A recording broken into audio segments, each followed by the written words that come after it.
सबको जय मसीह की। प्रियो, आज हम परमेश्वर के वचन से मनन करेंगे। नए साल में सबको प्रभु आशीष देवे। 2025 शुरू हो चुका है, तो ये नए साल में प्रभु के अनुग्रह के लिए प्रार्थना किया। मुझे प्रभु ने एक वचन दिया, वो ये है योवेल नबी 2 अध्याय 25-26 आयतों को पहले अपन पढ़ेंगे। और जिन वर्षों की उपज अरबे नाम टिड्डियाँ और येलेक और हासिल ने और गाजाम नाम की टिड्डियों ने अर्थात मेरे बड़े दल ने जिसको मैंने तुम्हारे बीच में भेजा खाली थी, मैं उसकी हानि तुमको भर दूंगा। तुम पेट भरकर खाओगे और तृप्त होगे और अपने परमेश्वर यहोवा का नाम की स्तुति करोगे, जिसने तुम्हारे लिए आश्चर्य के काम किया है, और मेरी प्रजा की आशा फिर कभी न टूटेगी। यानी इस साल में परमेश्वर एक प्रगति, एक उन्नति देने का समय है जो विश्वासियों के लिए। तो प्रभु को धन्यवाद करें, और वो हमारे लिए अच्छा योजना बनाता है। मैं तुम्हारे लिए जो योजना बनाया है तुम्हारे भलाई का है, तुम्हारी बुराई के लिए नहीं करके साफ प्रभु ने लिखा यिर्मयाह 29:11 में।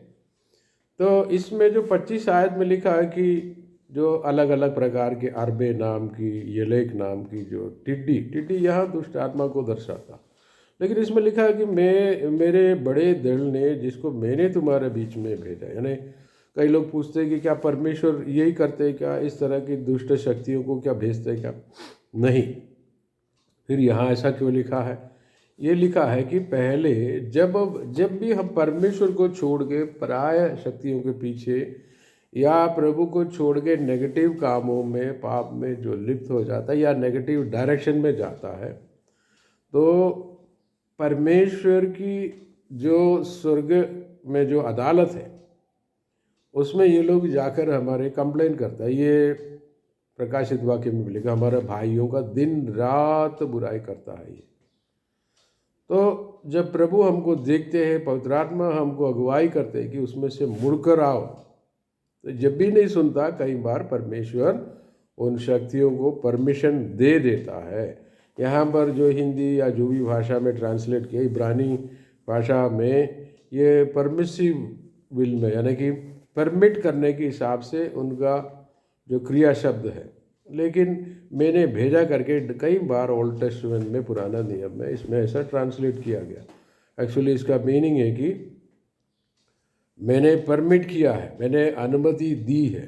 वो इसलिए अनुमति दी है कि कई बार अपन भी नहीं सुनते थे, लेकिन प्रभु की कृपा, जो कलवरी से बहता कृपा हम सबों के साथ है। प्रियो, आप देखो कि परमेश्वर की कृपा आपके साथ है। जो कोई कृपा को इनकार करता है, फिर उनके लिए इस तरह की शक्तियाँ काम करता है।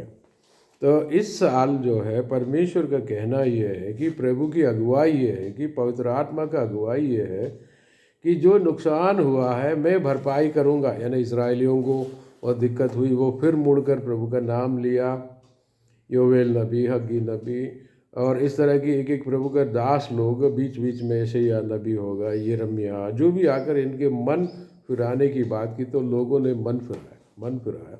तो योवेल नबी की प्रचार के समय लोगों ने मन फिराया और प्रभु के काम के पीछे आने लगा। वैसे तो संसार के पीछे, अपने स्वार्थीपन के पीछे अधिकतर लोग जाते हैं, चाहे विश्वासी हो, जो भी हो। कई बार तो प्रभु की आत्मा उसको बुलाता है, तो जब दौड़कर जाता है तो याद रखना, दुष्ट आत्मा कई प्रकार से नुकसान पहुंचाता है। इसके पीछे परमेश्वर का कारण नहीं। परमेश्वर जब आपको, एक विश्वासी को बुलाता है, तो जब वो सुनने को तैयार नहीं है, देखना, याद रखना, जब प्रभु 3 बार, 4 बार, 5 बार, 6 बार, 7 बार, 10 बार वो पीछे आता है, अगुवाई करता है। जब वो विश्वासी जो प्रभु को छोड़ के दुष्ट शक्तियों के पीछे या उनकी पसंदीदा कामों में जब जाता है, तो कृपा कम हो जाता है। फिर भी प्रभु करुणामय है। जब वो मुड़कर आता है, जब वो कहते हैं कि सॉरी, मैं आपके पास वापस आता हूँ, तो फिर प्रभु का कहना है कि ओके, कम, आ जाओ। प्रभु ग्रहण करने में मना नहीं करता आपको या मुझको, तो बोलते हैं कि तुम्हारा जो नुकसान हुआ है उसकी भरपाई मैं करता हूँ, कई बार 2 गुना, कई बार 7 गुना, कई बार 10 गुना, 30 गुना, जो भी हो। बाइबल में अलग अलग प्रकार से जो भी हो विश्वास करना स्टार्ट करें कि जब मैं प्रभु पर ही विश्वास करता हूँ, उन अविश्वास नेगेटिविज्म उन कामों से मुड़ करके मैं प्रभु के विश्वास को कंटिन्यू करूँगा। मैं छोड़ कर नहीं जाता प्रभु के वचन को। जब आप मन में फिर से दोबारा इस बात को अंगीकार करेंगे, मैं यीशु के पीछे ही चलता रहूँगा, आई डोंट क्विट, मैं छोड़ कर नहीं जाता, मैं प्रभु में रहूँगा, उस बंधन में, उस नेगेटिविज्म में, उस अविश्वास में नहीं जाऊँगा। तो प्रभु आपके ऊपर ये भविष्यवाणी करता, परमेश्वर का वचन ये है कि और मैं तुम्हें तुम्हारे बीच में भेजा, उसकी हानि, जो भी नुकसान हुआ, हानि मैं तुमको भर दूंगा। एक्चुअली प्रभु को हानि भरने की कोई ज़रूरत नहीं है, ये ग्रेस है, कृपा है। ये साल अनुग्रह की बिल्डअप का समय है, यानी प्रोग्रेस, तरक्की का समय है प्रभु का बच्चों के लिए। जो कोई विश्वास करना चाहे विश्वास करे। प्रभु आपको पिछले दिनों का नुकसान का भरपाई कर रहा है। कईयों के जीवन में कई प्रकार से नुकसान हुआ है, और कई हेल्थ में या आर्थिक बातों में या आत्मिक बातों में या वरदानों में कहीं न कहीं जो नुकसान हुआ है, दुष्ट आत्मा ने उसमें अटैक किया। उसका मुख्य कारण है कि अविश्वास हो या जो भी हो। परमेश्वर आपको कह रहा है कि मैं तुम्हारा हानि भर दूंगा। तो ये यीशु के लहू के कारण है। यीशु का लहू हमें सब पापों से धोकर शुद्ध करता है करके पहला यूहन्ना 7 आयत में तो साफ क्लियर लिखा है। और यहाँ पर प्रभु हमको भरपाई करने के साथ साथ और भी ब्लेसिंग दे रहा, तुम पेट भर कर खाओगे। एक्चुअली अपन क्या इधर भी जाते कुछ भी खाना पेट भर कर तो खाते। इसका मीनिंग ये है, जो तृप्त नहीं होता था, जो हमारे जीवन में एक ब्लेसिंग, कुछ भी करो या खाओ या लाओ या इसमें सेटिस्फाई नहीं होता, तृप्त नहीं होता। तो प्रभु कह रहा है कि वो सेटिस्फैक्शन और तृप्त होने की जो शक्ति, कृपा, और इस विषय बोला, तुम पेट भरकर खाओगे और तृप्त होंगे और अपने परमेश्वर यहोवा का नाम की स्तुति करेंगे। यहाँ पर भी पॉइंट उस पर आया, धन्यवाद और स्तुति करने की बात है। ये धन्यवाद और स्तुति कम हो गया था, कहीं ना कहीं आप देख लो, कहीं ना कहीं कम हो गया। चेक करो, इतनी ब्लेसिंग प्रभु ने हमें दी कई चीज़ों से, लेकिन कंप्लेंट करने में विश्वासी लोग फिर भी आगे हैं, धन्यवाद करने में कई बार पीछे हो जाते हैं।